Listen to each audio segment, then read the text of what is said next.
Hello, and thank you for joining us for another episode of That Solo Life, the podcast all about owning your own business, specifically in the PR and marketing world. I'm here with my podcast partner in crime, Karen Swim of Words for Hire, and the wonderful owner of Solo PR Pro, the tribe that brings us all together in this world.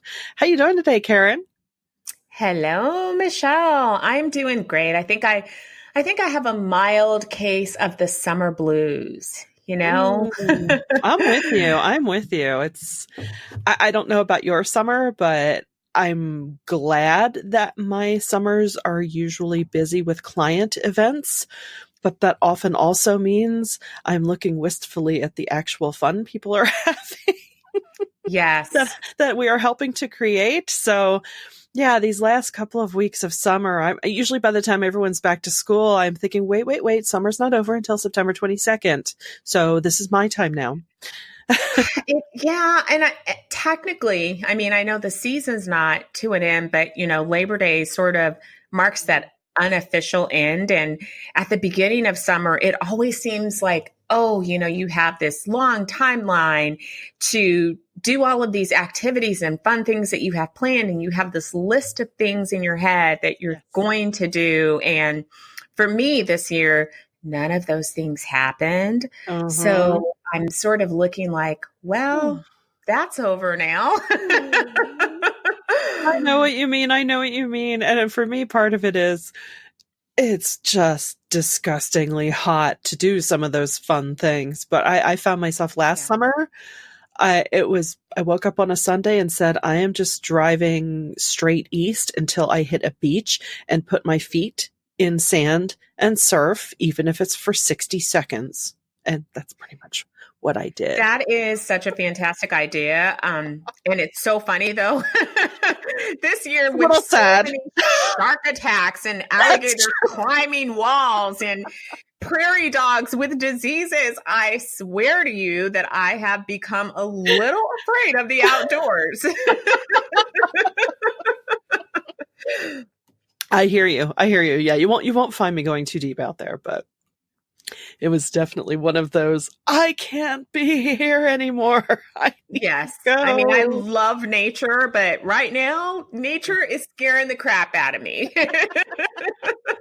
I always joke, people, I'm an indoor kid, right? Is this fun? I don't think this is fun.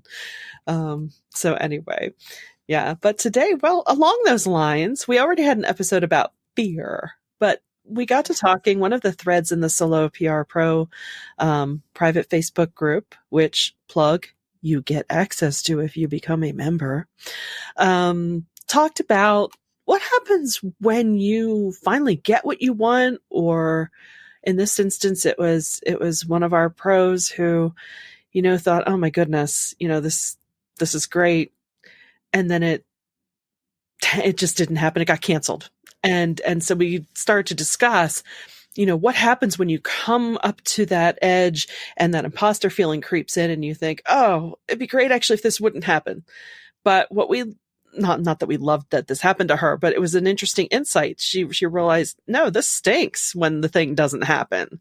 So, true. Yeah, it kind of got us all thinking about the psychology of that, of, how does our thought life, if you will, affect us in the day to day. And I have to say, Karen, it was comforting to see all of the people chime in and say, well, yeah, me too.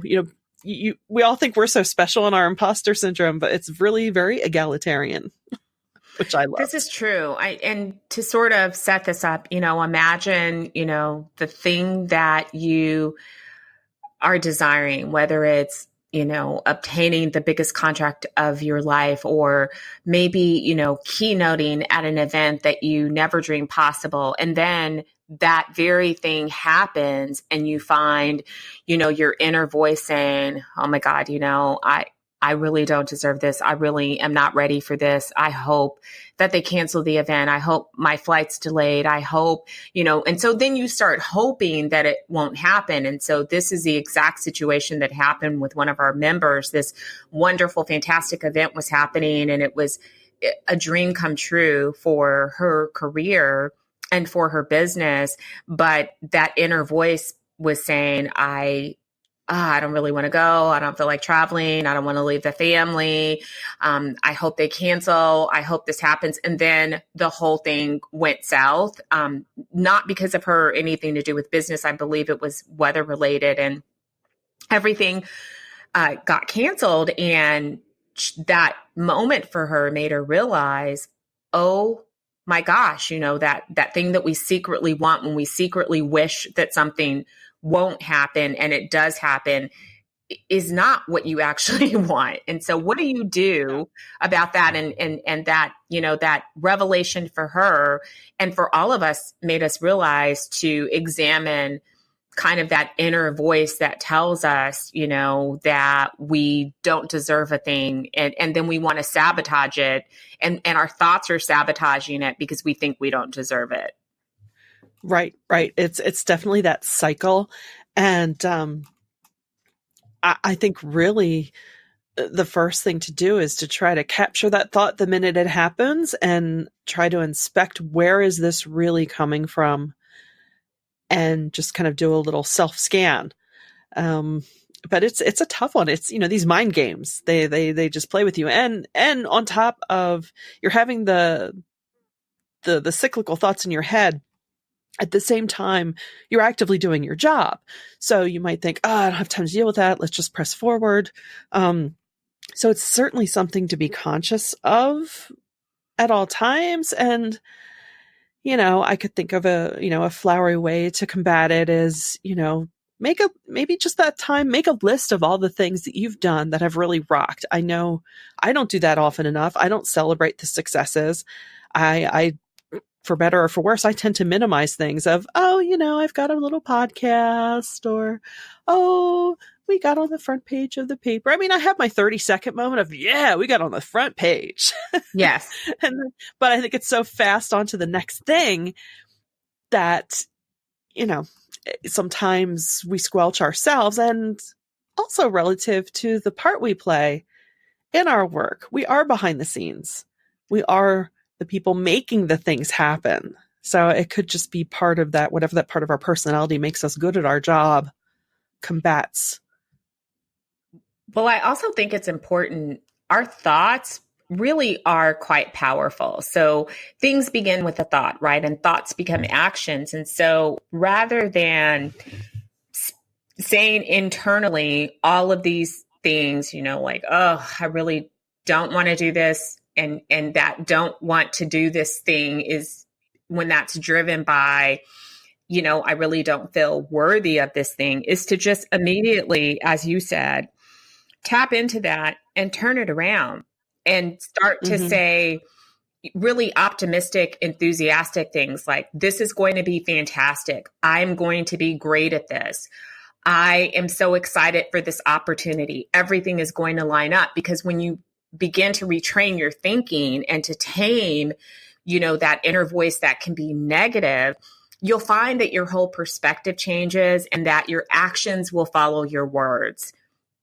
And I know that that may seem really like a little woo-woo, but it really isn't. It's very scientific. What you think is what you do. What you meditate on is what you become. And so why would you continue to speak self-sabotage? Instead, start to speak self-success and to think those things like, this is going to be fantastic. I'm going to be great at this. I have everything that I need. Things are in order. It doesn't mean that you're not going to feel some case of nerves. That's great. I think nerves can be a way to they're sort of a check and balance that allows you to make sure that you've taken care of the details. But I think that we can turn that around just by, realizing it. And it does take, becoming conscious of what we're saying internally. But once you start to realize that and pay attention to it, you can put a stop to it and say, nope, that's not how I'm going to think about the situation. Right. Oh, exactly. I'll take a swig out of my Not Today Satan mug and move on. And and sometimes too, it could just be a case of your own personal well is dry or low, and it could just be that you're tired. I know sometimes when things come up that I should be probably more excited about, because a certain amount of what we do, it takes a lot of internal energy, just to deal with people and make sure everything's great and, not be falsely positive. Do you know what I I mean? do. Just being that on person, being on, right? And sometimes it could just be that you just say, oh, you know what? It's been a while since I've actually just taken a day for myself. Yes. So I need to realize that that's what's happening and kind of compartmentalize that feeling, because it's not really applicable to this situation. It's not true for what's happening now. So let's get through, power through, and then deal with it. Well, what's really interesting too? There's another side to this whole issue of getting what you want. Sometimes Is there? it's a very positive thing. You think, Yes. oh, I want you dream of having a certain type of client, or maybe you dream of having a client with a certain amount. You dream of having the biggest contract of your business career, and you get it. And then it turns out that it's not what you want at all. And you Isn't that the think, truth? oh my gosh, so you get that client that's, $50,000 a month, and they are a complete nightmare to manage. And you find yourself Right. super stressed and taking calls at 2 and 3 in the morning, and the demands are overwhelming. And you think, my God, I got exactly what I wanted. This is not what I want. Guess what? That's not what I want. No, that's so true. That's so true. I know I can look back on some bullets dodged that, in the moment you would think, oh, that would be so great. Or yes, that's exactly what I need. And it's not until you see things down the road and you realize, no, that was a good thing. And it's tough to take in the moment. But yeah, on the flip side, if things are not what they seem up front, it's it's a little bit of a nightmare. So there's definitely a balance to it Yes. all. And, it's definitely an inside game, just kind of keeping ourselves in check and just doing that mental check today. Or, we could just do the Stuart Smalley. I'm good I enough. agree. And Doesn't people like if you me? do find yourself in a situation where the thing that you believed that you wanted, whether it's, a career choice, a job, a client, and it turns out that, it looked good in theory, but it's not what you want. I always say, don't be afraid to pivot. Lean into that moment, because obviously you can't take on a new job and walk away immediately. That usually is not an option for everyone. Or you can't take on a client and 1 week later say, this is not going to work. Sometimes you can. But I mean, lean into it and see, what can I learn from this experience, and what did I learn? And recognize that experience will help you to refine what you do want. So I feel like those are, building blocks along the way. And we've all landed in those situations where the thing that we thought, the thing that we desired, and the thing that we thought that would make us so happy turns out to be a little bit different than we envisioned. And it's a learning experience. And so you shouldn't feel bad about it. Try to make the most of it in the time that you have to, as you're planning, and using that experience and what you've learned about it to help you to be better at, visioning for yourself what you really want. That's so true. That is so very true. I mean, any experience that I've had, I think probably one of the ways I've stayed sane is to say, okay, there's something to be learned from this, whether it's, good or bad.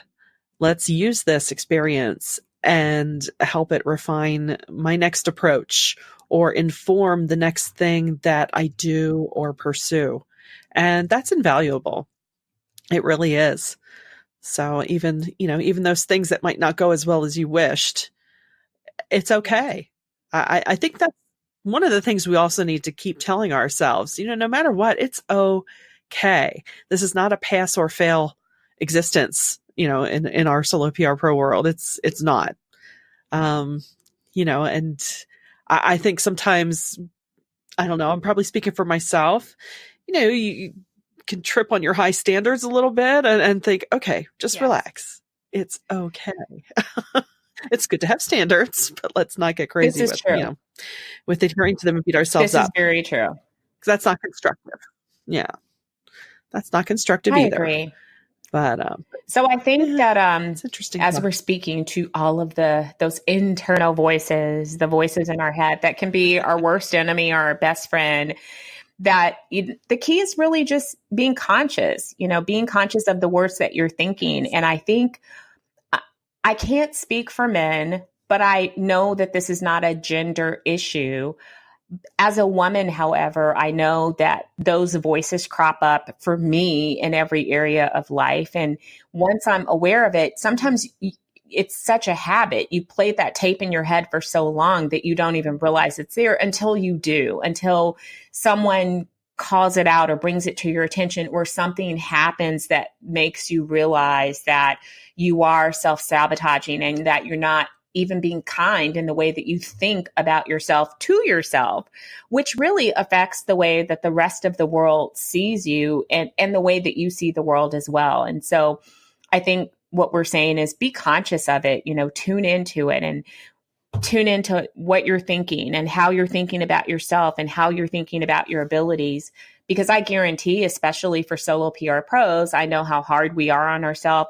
You are so much better than what you even believe about yourself. So true. So true. And I think I even shared in the thread that, for the longest time and without even realizing it, I would use these kind of thoughts as a motivator. And one day I realized, oh my gosh, you are making yourself crazy to motivate yourself. Like, what is that about? Just thinking, oh, if I don't do this, it's going to be really bad. If I don't keep this mindset, it's not going to turn out right. And one day I just realized, stop it. Just stop it. I don't know if anyone out there has seen the little clip. It's Bob Newhart as the therapist, and the person pays him $5 or something, and he just says, "Stop it." I love that. Whatever they said to him, he just said, "Stop it." So Google that look for that on YouTube, because it's a good reminder. Yeah. I don't know. I don't know what clicked in my head one day. I realized this is not the best way to be, not the best way to work. I mean, there's being, I joke in our profession, I've often joked with clients, no, you pay me to be the little black cloud and point out all the things that can go wrong. That's separate from, using it as a motivator for success. That's a little twisted. We could have a whole other podcast that deals with that side of our jobs. And we might do that. Maybe we will.